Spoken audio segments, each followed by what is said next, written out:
Hello, this is the Ayaan Medical Lectures. In this topic, we will talk about the blood pressure and its medications. So, heart pump oxygenated blood around our body. The heart first pump this blood through the arteries. So, once the oxygenated blood is distributed around the body tissue, the blood is then deoxygenated and back to the heart via the vein. Focusing first in the heart. So, the heart is actually a pump a certain amount of blood each time when it's contract. This is the cardiac output. Cardiac output allows the blood to flow through these arteries and deliver oxygenated blood to the tissue before returning back to the heart.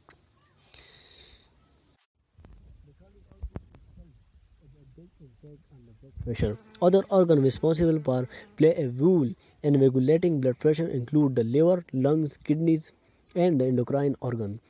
Above the kidney called adrenal gland, where we talk about the blood pressure, we are really talking about the arterial blood pressure. The systolic blood pressure is essentially the pressure of the arteries when the heart is pumping blood out, and the diastolic blood pressure is the pressure in the arteries when the heart is filling back with blood. Now let's talk about the hypertensive drugs. So the first one is the angiotensin converting enzyme. Angiotensin, what is the angiotensin? Angiotensin is a family of peptides that contract the blood vessel. That means it will increase the blood pressure. So here the angiotensin 1 will convert the angiotensin 2. So the kidney will secrete the renin. Renin is a selective regulator of the aldosterone biosynthetic pathway that acts by the increasing aldosterone production and sodium retention.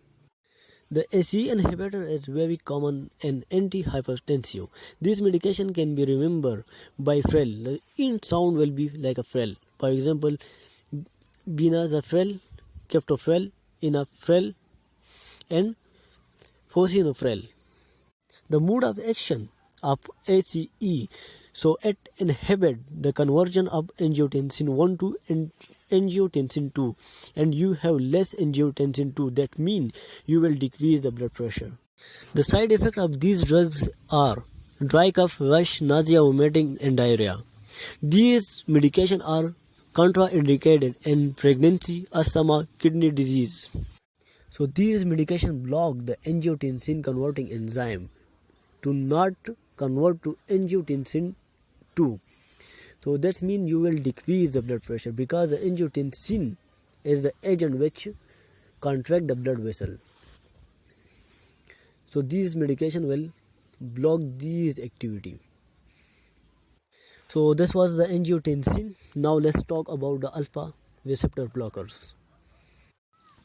The alpha receptor is present in the blood vessels where the adrenergic neuron responds or command to these receptors to contract the blood vessel.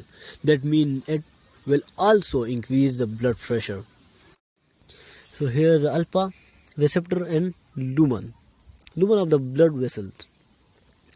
And here is the adrenergic neuron which will command or respond to that receptor to contract the blood vessel. That means it will increase. So alpha receptor block that receptor. The drugs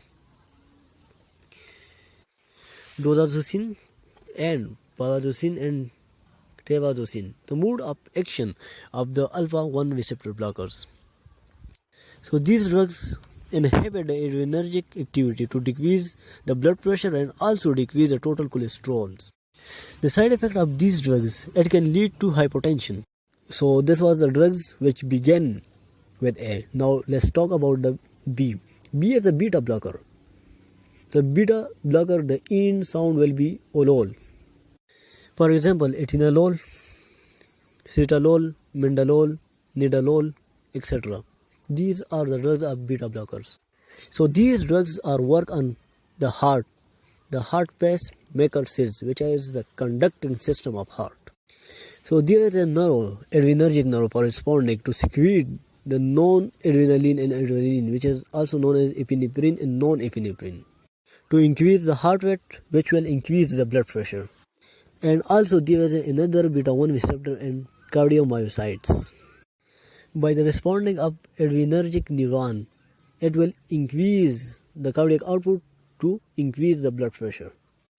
So the beta blocker block that receptor to decrease the heart rate, to decrease the myocardial contraction. The side effect of these drugs is bradycardia and fatigue and also hypertension. This is a contraindicated in case of obstructive lungs and PVD.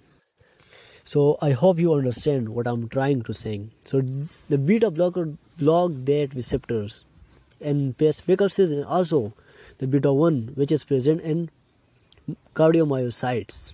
So that was the beta blockers. Now let's talk about the calcium channel blockers. So these drugs, the end sound will be deafened. For example, imidafine, nifedipine, and nasoldipine.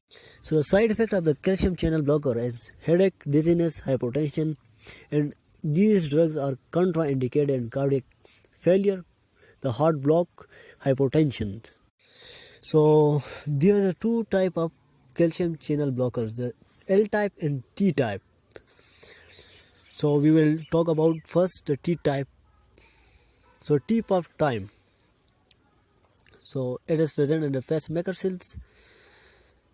So this is the pacemaker cells and there is the T type calcium channel. The calcium in the pacemaker cells, it will increase the heart rate to increase the blood pressure. So T type calcium channel blocker block that receptor. So another is the L type. L type is present in the blood vessels. So there is a L type. So the calcium which will go to the blood vessel, that will contract the blood vessels to increase the BP, and also it will increase the power of cardiomyocytes contraction. So the calcium channel blockers block that L type and, for example, nifedipine which block that L and T type calcium channel. So there will be no calcium in the pacemaker and the blood vessels for a contraction and do not increase the heart rate to increase the blood pressure. So now let's talk about the diabetic. So there are the three type of diabetic: the loop diabetic, thiazide diabetic, and potassium sparing diabetic. So these drugs work on the nephron. Nephron is a structural and a functional unit of the kidney. There is a 1 million of nephron which filter the waste material. So loop diabetic work on the loop of Henle, where there is a transport of sodium, the 2 chloride and potassium. So a loop diabetic block that transport. The thiazide diabetic work on the distal convoluting tubule. There will be a transport of sodium and also the chloride. Sodium, remember that sodium increase the blood pressure. The blood volume will be increased by the sodium intake. So now the potassium sparing diabetic. From the blood, the potassium is reabsorbed to the collecting duct and sodium is from the collecting duct to the blood vessel. So potassium sparing diabetic block that activity, that block the sodium and also block the potassium. So that's why it's called the potassium sparing diabetic. So this was the diabetics, and now let's talk about the endothelial receptor antagonist. So the blood vessel have a receptor, the endothelial receptor, the endothelial 1 receptor. So the endothelial receptor blocker or antagonist will block that activity.